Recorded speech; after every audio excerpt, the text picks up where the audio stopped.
नमस्कार विद्यार्थियों, मैं Subhash Chandra Paliwal, assistant professor geography, government college Deeg. राजनीतिक भूगोल के जो प्रश्न पत्र है उसमें हम आज बात करेंगे सीमाओं का वर्गीकरण।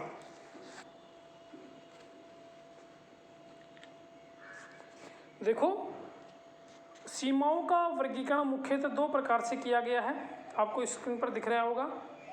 एक तो है सीमाओं का रचना संबंधी वर्गीकरण और दूसरा है सीमाओं का आनुवंशिक या उत्पत्ति संबंधी वर्गीकरण।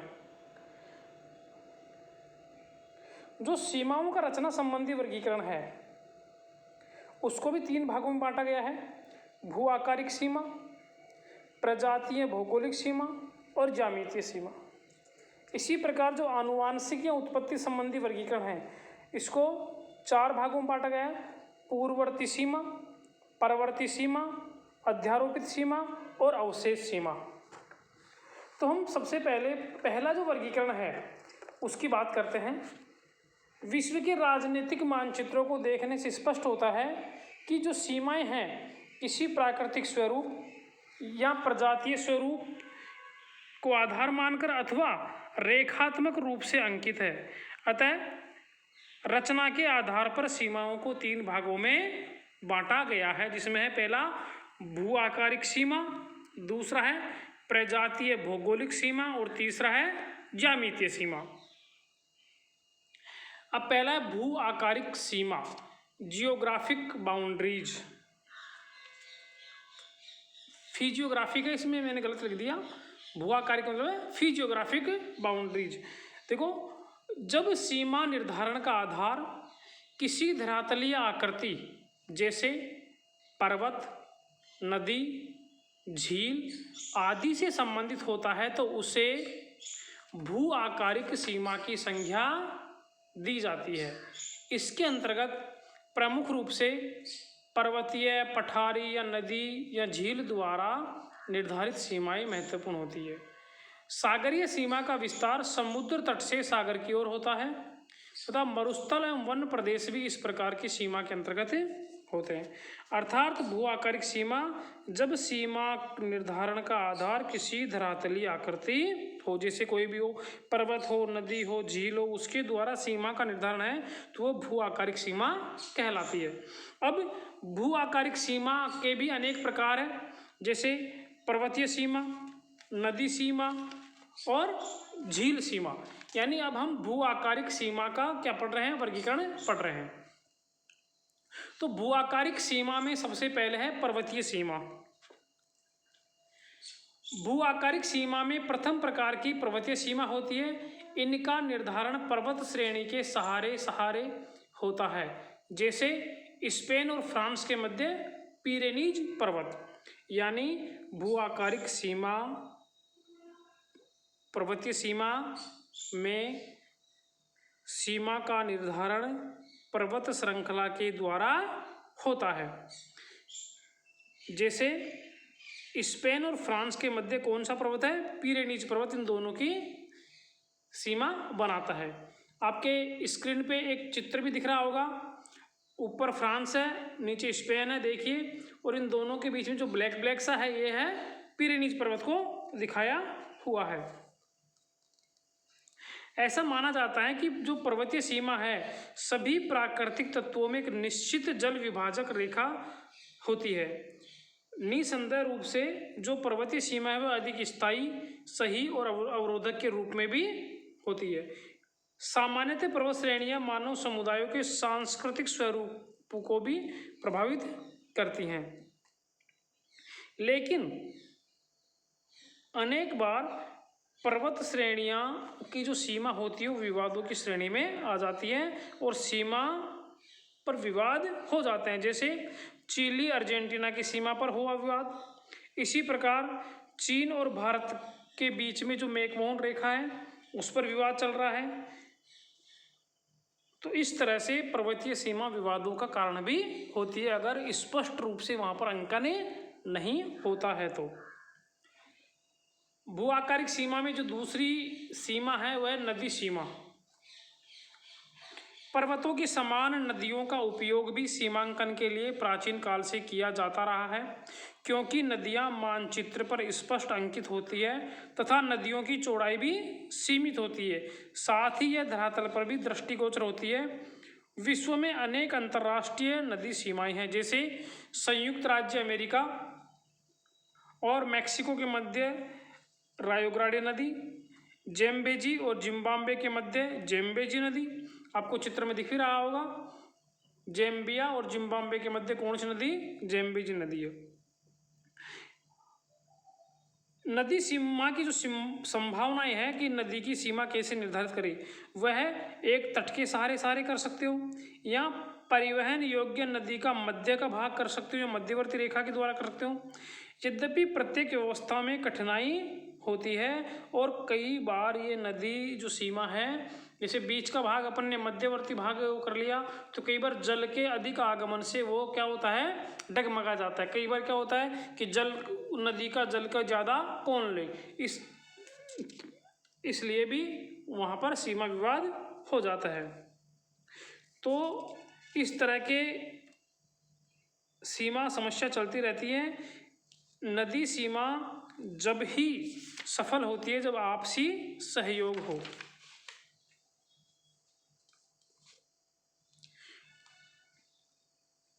झील सीमा,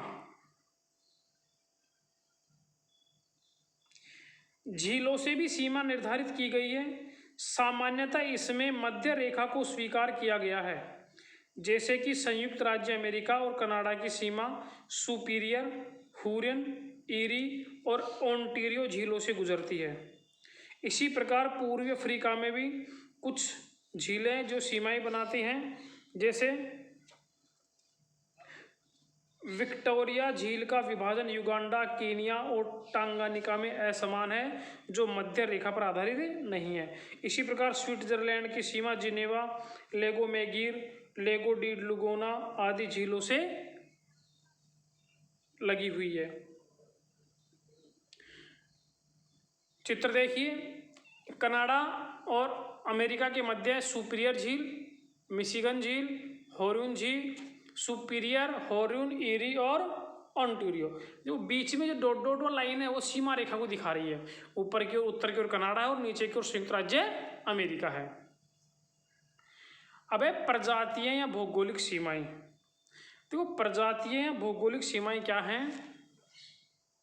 प्रजातीय सीमा से तात्पर्य है कि जिसका निर्धारण जाति, भाषा अथवा धर्म के आधार पर हो, अथवा जो सांस्कृतिक वातावरण को विभक्त करती हो, वो प्रजातीय भौगोलिक सीमा कहलाती है। जैसे धर्म के आधार पर सीमा निर्धारण भारत और पाकिस्तान के बीच में, कि हिंदू तो भारत में रह गए और जो मोहम्मडन मुसलमान कहाँ? पाकिस्तान। तो ये धार्मिक सीमा है, तो ये किस में आएगी?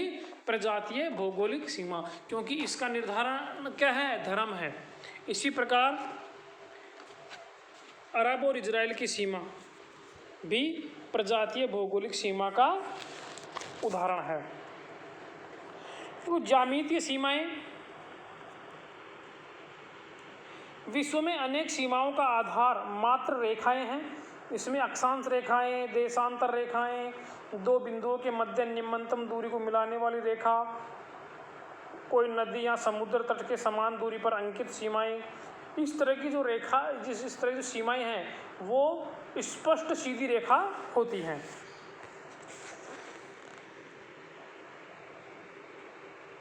ज्यामितीय सीमाओं के 4 स्वरूप होते हैं। देखिए, देशांतर के सहारे उत्तर से दक्षिण में विस्तृत, देशांतर रेखाओं के सहारे, देशांतर रेखा कैसे होती है? उत्तर से दक्षिण में होती है।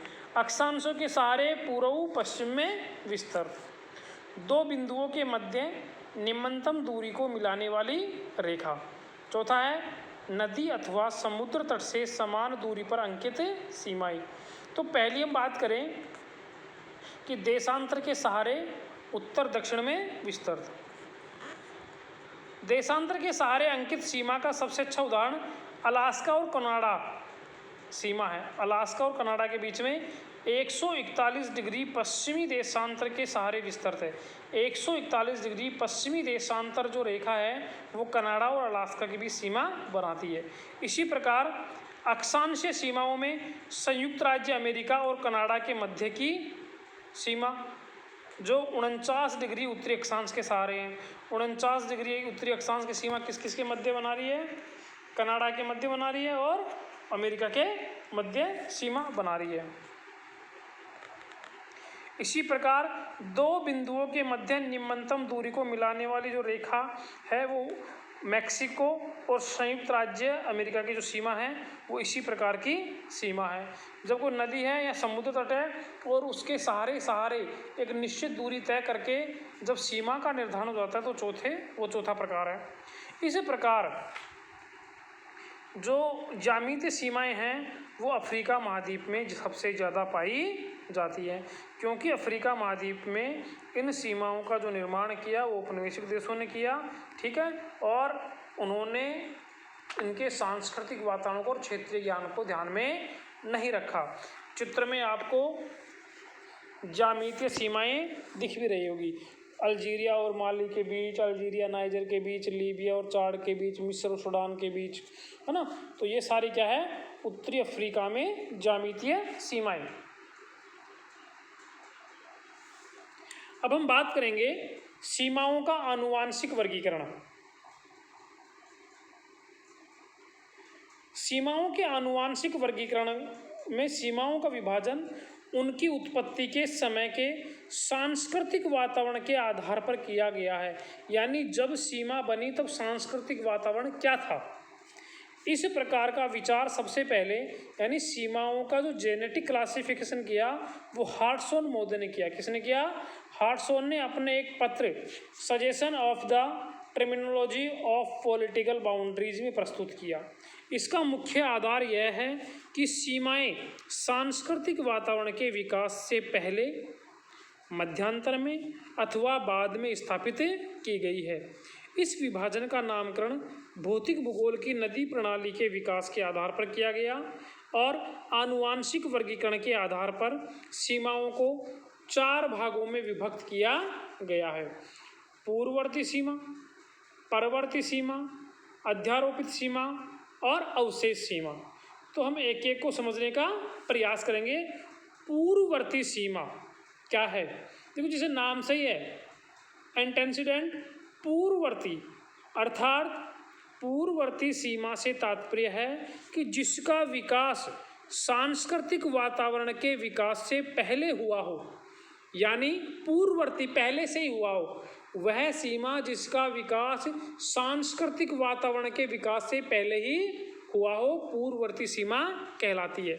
जैसे मरुस्थल में जब सीमा अंकित की गई हो, किसी मरुस्थल में जब सीमा बनाई गई हो, उस समय केवल चरवाहे घूमते थे, किंतु आज पेट्रोलियम की खोज हो गई, सिंचाई के विकास से अनेक सांस्कृतिक भूदृश्य उत्पन्न हो गए। लेकिन सीमा का निर्धारण कब कर दिया? सांस्कृतिक भूदृश्यों के निर्माण से पहले ही, सांस्कृतिक वातावरण के विकास से पहले ही हो गया, तो वो कहलाती है पूर्ववर्ती सीमा। क्या कहलाती है? पूर्ववर्ती सीमा।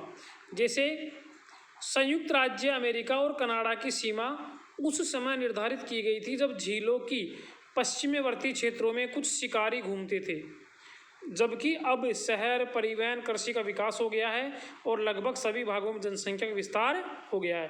अर्थात अमेरिका और कनाडा के मध्य जो झील सीमा है वह पूर्ववर्ती सीमा का उदाहरण है, क्योंकि उसका निर्धारण सांस्कृतिक वातावरण के विकास से पहले ही हो चुका है। कुछ लोग इसको प्राथमिक सीमा भी की संज्ञा देते हैं। क्या कहते हैं? प्राथमिक सीमा। किंतु हार्टसोन ने इससे भिन्नता वर्णित की है, अर्थात प्राथमिक सीमा केवल उस समय होती है जबकि क्षेत्र पूर्णतः अविकसित होता है, जबकि पूर्ववर्ती सीमा में कुछ बसाव प्रारंभ से ही रहता है। इसलिए हार्टसोन ने इसको प्राथमिक सीमा से अलग बताया है। तो पूर्ववर्ती सीमा समझ में आ गई कि जब सीमा का विकास सांस्कृतिक वातावरण के विकास से पहले ही हो तो वह पूर्ववर्ती सीमा कहलाती है। अब है परवर्ती सीमाएं, अर्थात जब सीमा का विकास, सीमा का निर्धारण सांस्कृतिक वातावरण के विकास के पश्चात अस्तित्व में आता हो। यानी यह सीमा, परवर्ती सीमा सांस्कृतिक वातावरण के विकास के पश्चात अस्तित्व में आती है। साधारणतः मुख्य और गौण प्राकृतिक और सांस्कृतिक प्रदेशों से गुजरती है। ये अनेक बार भाषा, धर्म अथवा अन्य प्रजातीय आधार पर विकसित होती है। यानी पहले सांस्कृतिक वातावरण का विकास होता है, उसके बाद सीमाएं बनती है। जैसे भारत और पाकिस्तान के बीच की सीमा, अनेक यूरोप की सीमाएं इसी प्रकार के उदाहरण हैं। तीसरा है अध्यारोपित सीमा। पहला समझ में आ गया, पूर्ववर्ती यानी सांस्कृतिक वातावरण के विकास से पहले ही सीमाओं का निर्धारण। सांस्कृतिक वातावरण के विकास के बाद सीमा का निर्धारण क्या कहलाता है? परवर्ती सीमा।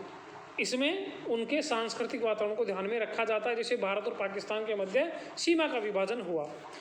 अध्यारोपित सीमा, सुपर इम्पोज्ड, इनका विकास भी परवर्ती सीमा के समान सांस्कृतिक वातावरण के पश्चात होता है, किंतु परवर्ती सीमाओं से भिन्न ये सांस्कृतिक वातावरण से बिल्कुल समता नहीं रखती, अपितु उस वातावरण पर, उस देश पर ये क्या होती है? अध्यारोपित की जाती है, उन पर थोपी जाती है, जो एक ही जाति, धर्म अथवा भाषा के लोगों को विभक्त करती है।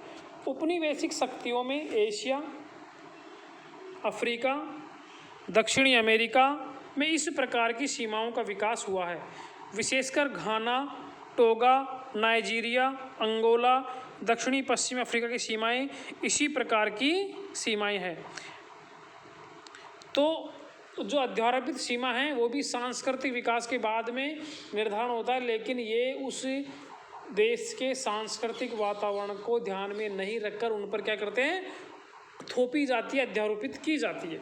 अवशेष सीमाएं, देखो अवशेष सीमाएं एक्चुअल में सीमाएं होती नहीं है, ये सीमा एक्चुअल में समाप्त हो जाती है, लेकिन वो सीमा की प्रकृति बनी रहती है।